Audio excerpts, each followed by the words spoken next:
Bienvenidos a Expansión. Es un gusto tenerlos aquí con nosotros y pues estar compartiendo esta serie sobre la gracia.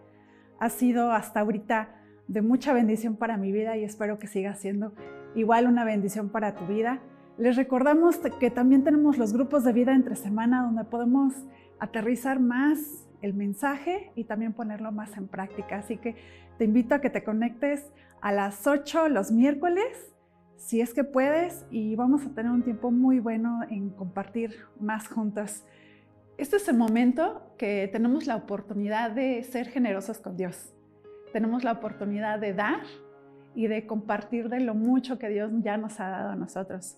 Si tienes en tu corazón dar, te invitamos a hacerlo por medio de una transferencia y a poner el concepto donativo expansión. Es una bendición para nosotros el poder compartir juntos todo este tiempo y esperemos que este día ha sido de bendición para ti, para tu vida, para tu familia, y esperamos como Expansión que Dios bendiga tu vida esta semana y que puedas disfrutar de la gracia de Dios. Muchas bendiciones. Hola, ¿qué tal? Me da mucho gusto saludarte y estamos continuando con nuestra serie de la gracia. Estamos hablando acerca de la gracia de Dios y ya esta es la semana número 2 y déjame empezar con una oración en este tiempo. Señor, venimos delante de ti. Te agradecemos, Señor, por esta gracia inmerecida. Te agradecemos, Señor, porque nos has mostrado misericordia. Y gracias porque podemos estudiar lo que eso significa, pero también experimentarlo, recibirla y también ser bendecidos a través del sacrificio que tú ya has hecho. Te damos gracias, Señor, y pedimos que tu Espíritu Santo nos ayude, nos guíe a comprender lo que vamos a estudiar y que traiga convicción también a nuestros corazones. Gracias en el nombre de Jesús. Amén. Déjame empezar contándote una historia. Yo no sé si tú puedes recordar algunas cosas de cuando eras niño o cuando eras niña. Para mí hay algunas cosas que puedo recordar que quizá a lo mejor fueron cosas que marcaron mi vida o que por alguna razón están en mi memoria aún. Cuando era muy pequeño, ¿no? Y puedo recordar algunas cosas desde que tenía 4 o 5 años. He platicado con algunos y no muchas personas tienen recuerdos de esos tiempos, a lo mejor un poquito como imágenes o recuerdos pequeños, pero yo recuerdo una vez, todavía tuve la oportunidad de conocer a mi bisabuelo. Entonces, mi bisabuelo, él pues fue un hombre que tenía un establo y tenía pues, sus vaquitas y también él pues vendía leche, ¿no? en la ciudad. Pero ya cuando llegó a una edad ya muy avanzada, pues ya no podía hacer el trabajo, vendieron todo y prácticamente estaba viviendo en la casa de mi abuela. Y yo recuerdo porque hubo un tiempo donde nosotros también, mi mamá y yo con mis hermanos, estuvimos viviendo con mi abuela o vivíamos también cerca y podíamos ir a visitarlos. Pero mi abuelo recuerdo mi bisabuelo recuerdo que él todavía quería sentirse productivo. Así es que pues le compraron, ¿no? unos dulces y en la calle puso un puesto de dulces que él atendía y recuerdo que yo a veces lo veía y él acomodaba todas sus cajitas de dulces y las limpiaba y todo eso. Y en la familia escuchábamos, ¿no? Que pues alguno que otro primo, algún tío, algún sobrino, a veces sin que se diera cuenta el bisabuelo, pues agarraban algunos dulces por ahí, ¿no? Y esto era algo que se platicaba en toda la familia.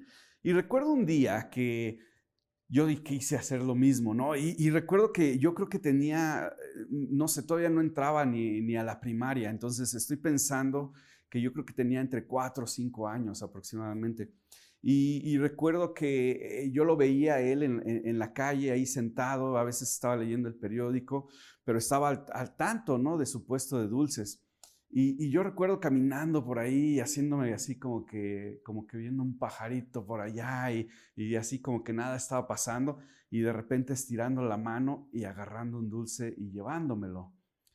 Y obviamente cuando llegué con mi mamá se dio cuenta y me dijo, oye, ¿y ese dulce? Y yo no sabía qué hacer, me sentía terrible, me sentía descubierto, Recuerdo que quería decirle una mentira, pero al mismo tiempo dije, híjole, ¿y si se da cuenta? Y terminé diciéndole, no, es que mi abuelito me lo dio, ¿verdad? Le decíamos abuelito a mi bisabuelo. Es que él me lo dio. Y me dice, ¿en serio te lo dio? Y le digo, sí. Y me dice, ¿en serio me estás diciendo la verdad? Y ya ahí, ¿no? Me rompió, me quebró. Y dije, no, yo lo agarré. Y me dice, oye, no, eso no se hace, ¿cómo es posible que eso se haga, que hayas hecho eso? Ese es pues el negocio de tu abuelito, no deberías de haber hecho eso, ¿no? Entonces me dijo, ve y regrésalo, ¿no? Entonces ya fui y otra vez, ¿no? Mi mamá no estaba ahí y así como que un pajarito viendo por acá, como que nada estaba pasando y regreso el dulce, según él no se había dado cuenta, ¿verdad? Y ya me regreso corriendo con mi mamá y le dije, sí, ya lo regresé. Y me dice mi mamá, bueno, pues, qué bueno, eso no se hace. Y le digo, pero es que ni siquiera se dio cuenta, no se dio cuenta cuando lo tomé y tampoco se dio cuenta cuando lo regresé. Y me dice mi mamá, eso crees, tu bisabuelo sí se dio cuenta, nada más que no te dijo nada. Y esa frase, ¿verdad? Me quebró, me quebrantó, por así decirlo, me hizo sentir mal, me hizo sentir todavía más culpable, pero lo que puedo recordar más fue la gracia con la que mi bisabuelo me trató, porque a pesar, y sí, o sea, era una persona ya adulta, y yo andaba ahí, era el único que andaba merodeando ahí los dulces, y agarré uno y luego lo regreso, ¿verdad? Y no me dijo nada, pero lo que más me impactó fue que me vio con gracia, y creo que hicieron las cosas correctas ahí. Él no me regañó en ese momento, no me corrigió, lo hizo mi mamá, ¿no? Entonces él le dio la oportunidad a mi mamá de corregirme. Y al mismo tiempo pude ver la gracia con que me trató y que no me regañó, no me rechazó, ¿no? Y ya, ¿no? Entonces al final fui y le pedí una disculpa y él hizo así como que no había visto nada, ¿verdad? Entonces, no sé si tú tienes algunas de estas anécdotas o una historia así, pero mira, yo creo que cada uno de nosotros hemos pasado por situaciones difíciles. Esta obviamente fue una de niño y fue algo que quizá a lo mejor no trajo un impacto muy grande en cuanto a las consecuencias en ese momento, pero la verdad es que marcó mi vida, todavía puedo recordarlo y todavía puedo sentir esa gracia de mi bisabuelo, ¿no? Y mira, vamos a ver otra historia también que está en la palabra, está en Juan 8 del 1 al 11.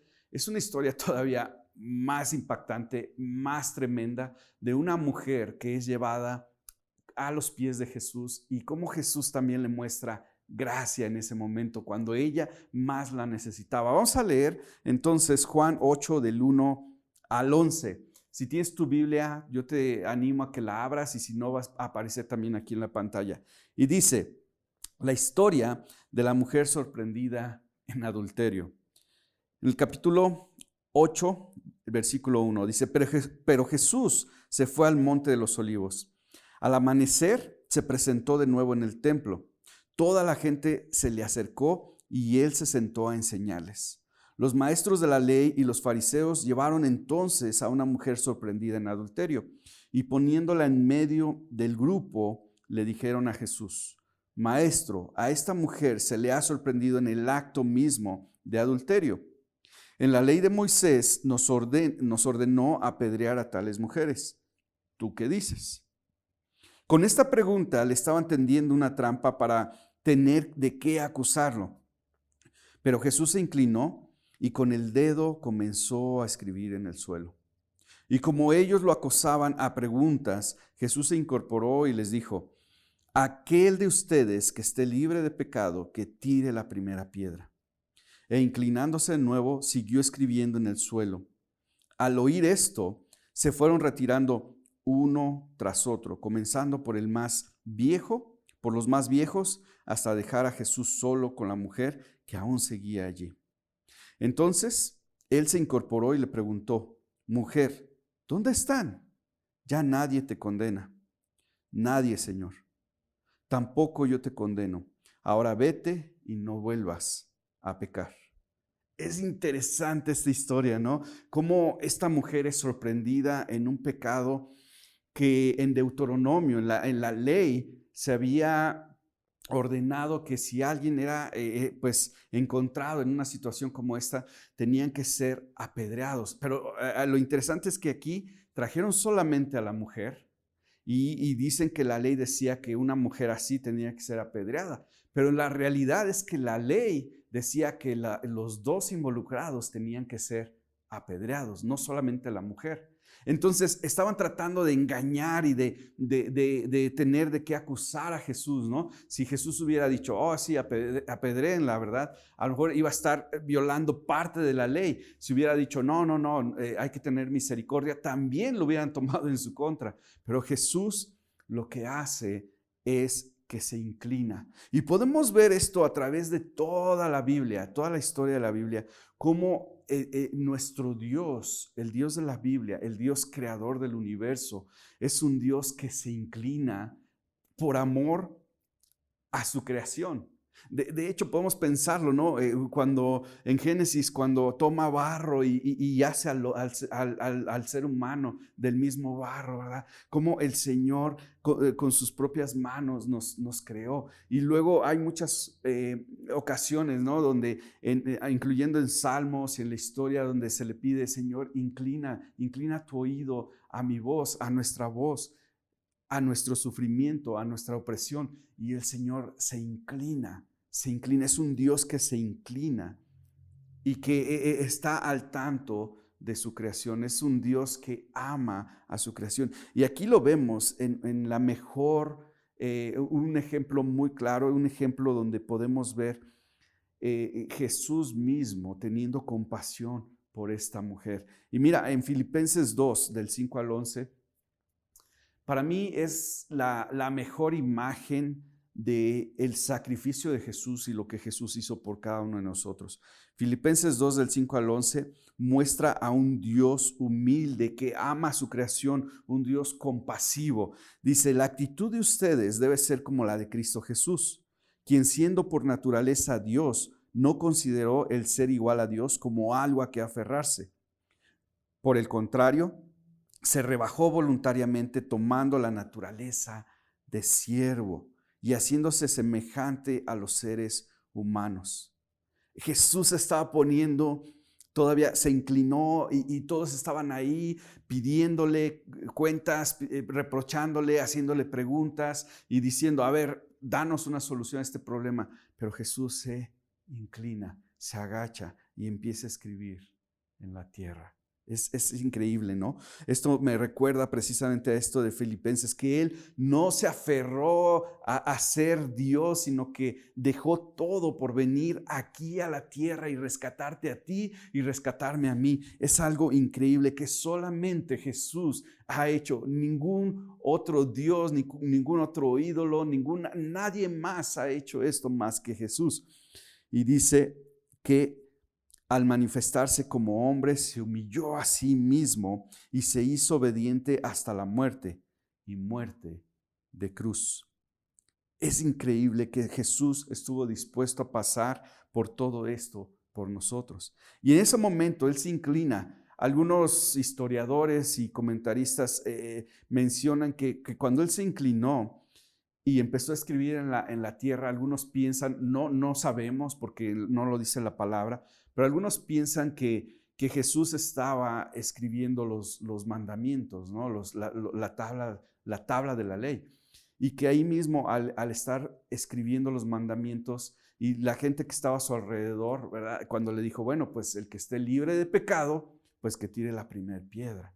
Y es algo que, bueno, no sabemos, pero es muy posible quizá que a lo mejor hizo eso, pero lo interesante es que uno tras otro, desde el más viejo hasta el más joven, empezaron a soltar las piedras y a desaparecer. ¿Por qué? Porque todos en algún momento u otro hemos pecado en contra de Dios, hemos pecado en contra de nuestros hermanos, en contra de la gente, en contra de la creación misma, ¿no? Y esto es algo que tenemos que tener en cuenta porque Jesús, al tener compasión de esta mujer, podemos ver cómo Él le dice, a ver, ¿dónde están tus acusadores? Y Él dice, pues ya no, ella contesta, no, pues ya no hay nadie, ya no hay nadie. Y Jesús le dice, pues vete y no peques más. Tuvo compasión de ella. Pero algo que es interesante y que es importante también resaltar es que habla de los acusadores. Y yo creo que cada uno de nosotros también, y lo sabemos, ¿no? La palabra dice que el enemigo vino a robar, a matar, a destruir. Este es Satanás. Y también a Satanás se le conoce como el acusador. A veces nuestra propia conciencia nos acusa. A veces el Espíritu Santo nos redarguye también, ¿verdad? Cuando hemos hecho algo malo o estamos por hacer algo malo y el Espíritu Santo dice, no, no lo hagas, eso va en contra de la voluntad del Padre. Pero muchas veces también el enemigo nos está ahí acusando y nos lleva, ¿verdad? Y muchas veces caemos a los pies de Jesús y eso es lo mejor que nos puede pasar, ir a los pies de Jesús, especialmente cuando estamos en una situación como esta. Lo contrario sería enorgullecernos, ser arrogantes, ser soberbios y decir, yo no necesito el perdón, yo no necesito a Jesús. Pero mira, si le das la oportunidad al enemigo, él va a llevarte en un desfile de culpa, de vergüenza. Yo creo que cada uno de nosotros hemos sido hallados en algún momento u otro en el acto de, no sé, tú llena ahí el espacio en blanco, ¿no? A lo mejor tú has sido encontrado o encontrada en el acto de, no sé qué sea eso para ti, pero todos en algún momento u otro hemos pecado y hemos sido encontrados en el acto de pecado. El enemigo, si le damos la oportunidad, él va a querer llevarnos en un desfile, ¿verdad? En una caravana de culpa, de vergüenza, de simplemente el querer estar desesperados, angustiados y el que otros también puedan empezar a juzgarnos y criticarnos. Si le damos la oportunidad al enemigo, él va a aprovecharla. Pero lo mejor que nos puede pasar es llegar a los pies de Jesús, porque ahí es donde podemos tener gracia a lo que hemos cometido. Tenemos la otra opción, como ya lo mencioné, de ser orgullosos, de ser arrogantes, de alejarnos. En vez de ir hacia Jesús, es irnos hacia otro lado y enfrentar esas consecuencias terribles de lo que hemos hecho muchas veces. Pero también si le das la oportunidad al enemigo, él va a usarte para acusar a otros. Porque él usa muchas veces a personas que están a nuestro alrededor también y te va a usar a ti y te va a querer usar a ti para criticar, para juzgar y para acusar a alguien más que ha cometido en un pecado como este. Así como los fariseos y los maestros de la ley estaban haciendo esto con la mujer. Y la pregunta aquí es, ¿vas a darle la oportunidad a Satanás de usarte para hacer también el trabajo de él? Y yo te recomiendo que no lo hagas. No lo hagas, no dejes que él te utilice para llevar a cabo su trabajo, para llevar a cabo el trabajo de acusar a los demás que están a tu alrededor. Porque si le das la oportunidad, él la va a tomar. No hagas el trabajo por él. No le hagas más fácil su trabajo, tanto juzgando y criticando y acusando a otros como tú mismo. De perdida deja que él haga su propio trabajo. ¿Okay? Él va a llegar y te va a acusar, él va a llegar y va a acusar a alguien más y te va a querer incitar a ti para que también agarres las piedras y quieras apedrear a alguien cuando nosotros mismos estamos y necesitamos la gracia y la misericordia de Dios.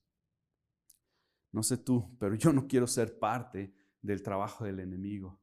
No quiero darle puerta, no quiero darle espacio, no quiero darle un colchoncito ahí donde él se pueda meter y donde pueda empezar a crear con sus artimañas, sus planes y sus estrategias para culparnos y para alejarnos de Jesús, porque muchas veces eso es lo que pasa. Nos alejamos de Jesús cuando sentimos esto en vez de acercarnos a Él.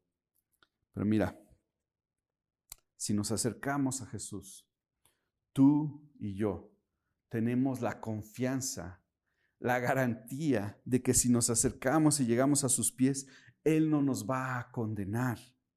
no nos muestra solamente su misericordia, sino también su gracia inmerecida. Y mira, la diferencia entre misericordia y gracia es que la misericordia, Dios nos ve con misericordia y nos dice, está bien, no te voy a dar el castigo que te mereces. Has cometido un pecado, mereces un castigo, pero voy a tener misericordia de ti y no te voy a dar ese castigo. Pero la gracia va todavía más allá. La gracia dice, ok, no te voy a dar el castigo, pero además te voy a liberar del pecado. Además te voy a adoptar como parte de mi familia. Además te voy a hacer linaje escogido. Tú vas a ser de la realeza. Te voy a dar un lugar en la mesa. Eso es la gracia. Va más allá que simplemente el perdón de nuestros pecados, sino que ahora recibimos también los beneficios de ser parte de la familia de Dios. Y Jesús, Él es justo y es nuestro abogado. Es justo, Él ha pagado por nosotros, pagó el precio que teníamos que pagar cada uno de nosotros, que tenías que pagar tú y que tenía que pagar yo. Él fue a la cruz, Él ya pagó y esto lo hace justo y esto hace la situación justa porque alguien tuvo que haber pagado y es nuestro abogado. Él es quien nos defiende. Él es quien, cuando viene el enemigo, cuando vienen los acusadores y nos acercamos a Él y caemos a sus pies, Él nos defiende. En Romanos 8:1, el apóstol Pablo dice, por lo tanto, ya no hay ninguna condenación para los que están unidos a Cristo Jesús. Si tú has aceptado a Jesús como Señor y Salvador, ya no hay ninguna condenación por los pecados que hemos cometido. Ya no permitas que el enemigo te esté recordando esas cosas, porque lo único que hace es que te quita energía, te quita fuerza, te quita el enfoque.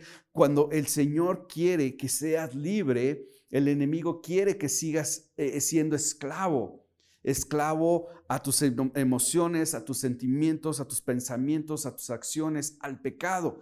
Sin embargo, el Señor quiere darnos vida y vida abundante.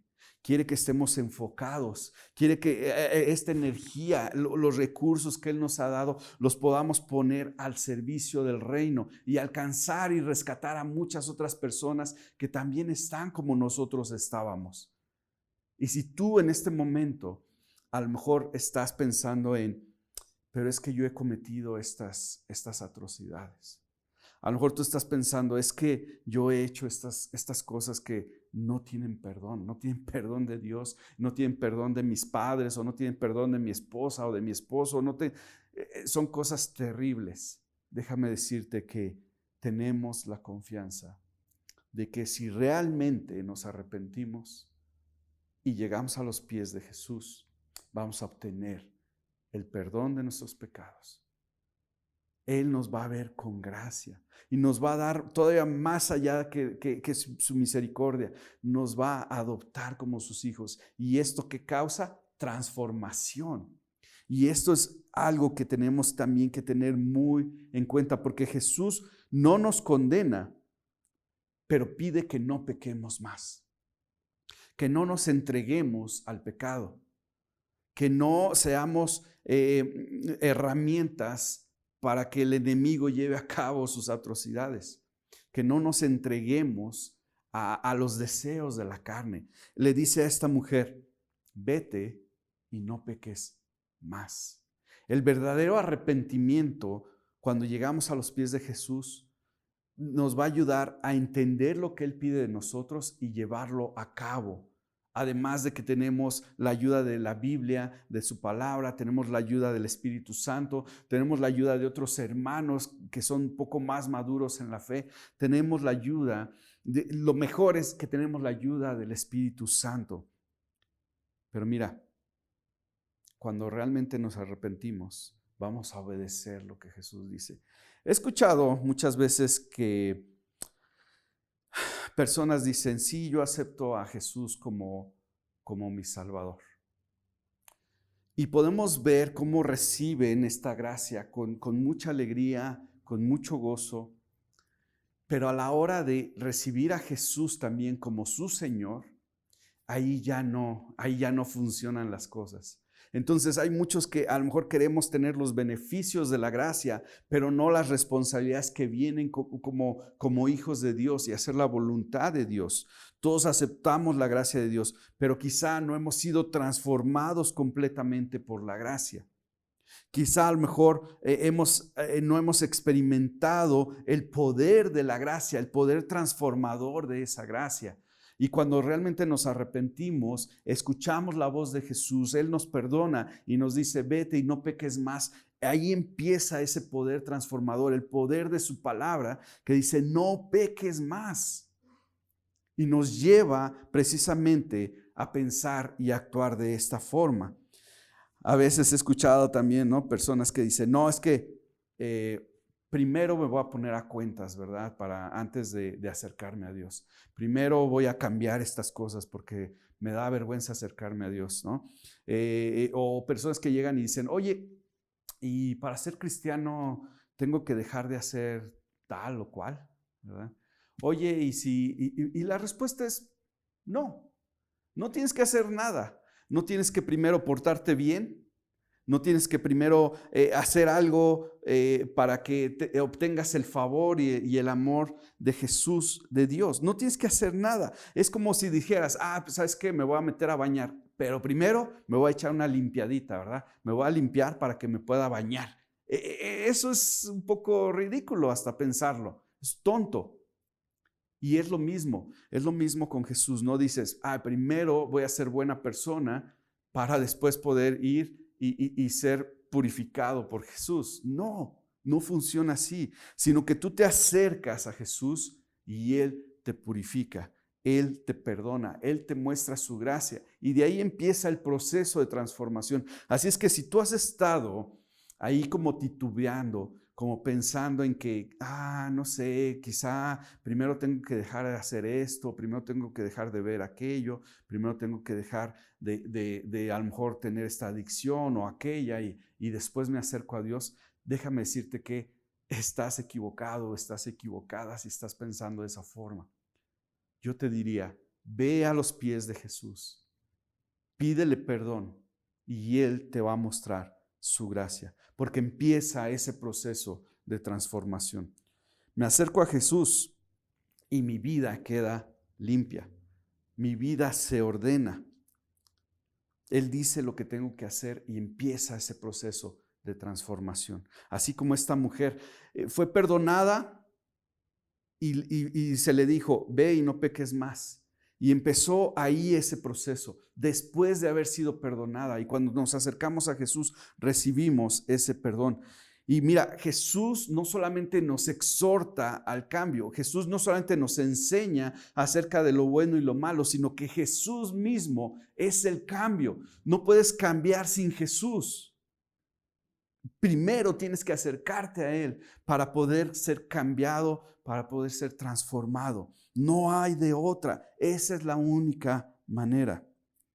No tenemos que cambiar para ser aceptados por Jesús. Tenemos que acercarnos a Él. Eso es lo único. Esa es la gracia. Y mira, la gracia es más grande de lo que podemos imaginar. La gracia es mucho más de lo que tú y yo merecemos. No solamente es la misericordia de Dios, sino que es la gracia. No lo podemos ni siquiera imaginar. Solamente podemos experimentarlo. Yo te animo precisamente a eso, a experimentarlo.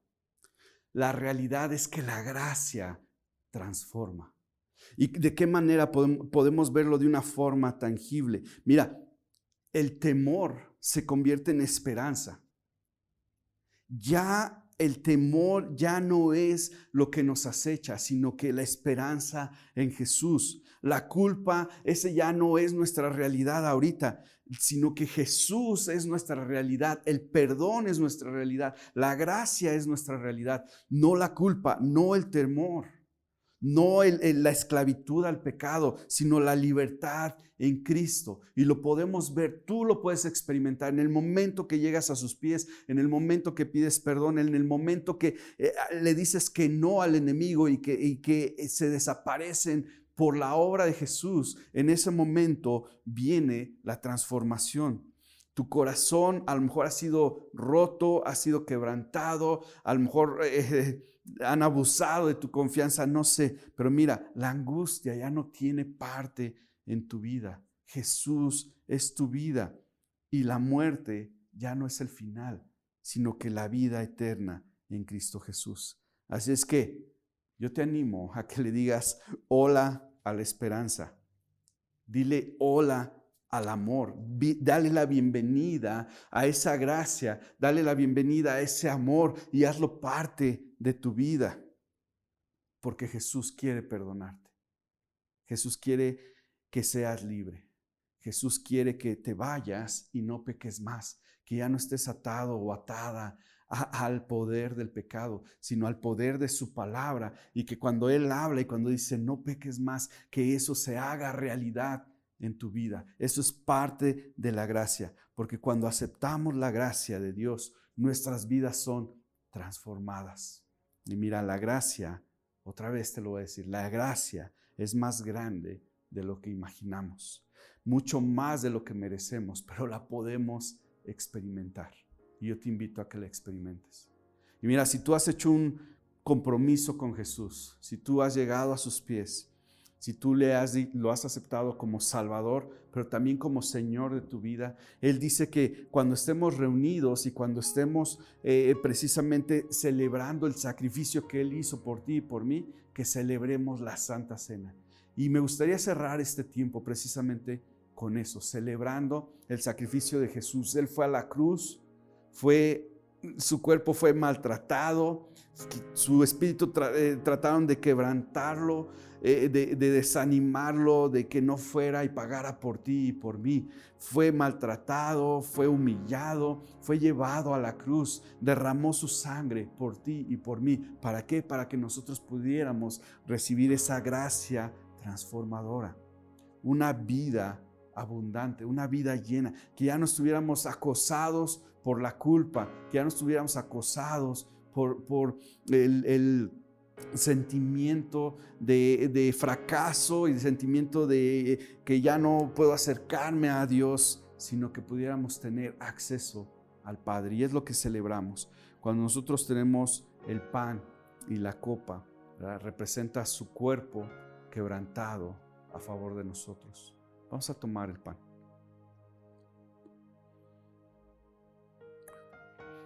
Y también el jugo de uva representa su sangre derramada a favor de ti y de mí. Tomémoslo. Señor, gracias. Gracias porque aunque no merecemos tu misericordia y tu gracia, tú nos la muestras y nos la das. Gracias porque podemos acercarnos a ti y aún en medio de la culpa, aún en medio de la vergüenza, aún en medio de todo lo que ha pasado, tú nos perdonas. Gracias, Señor. En tu nombre oramos y te agradecemos. Amén. Bendiciones.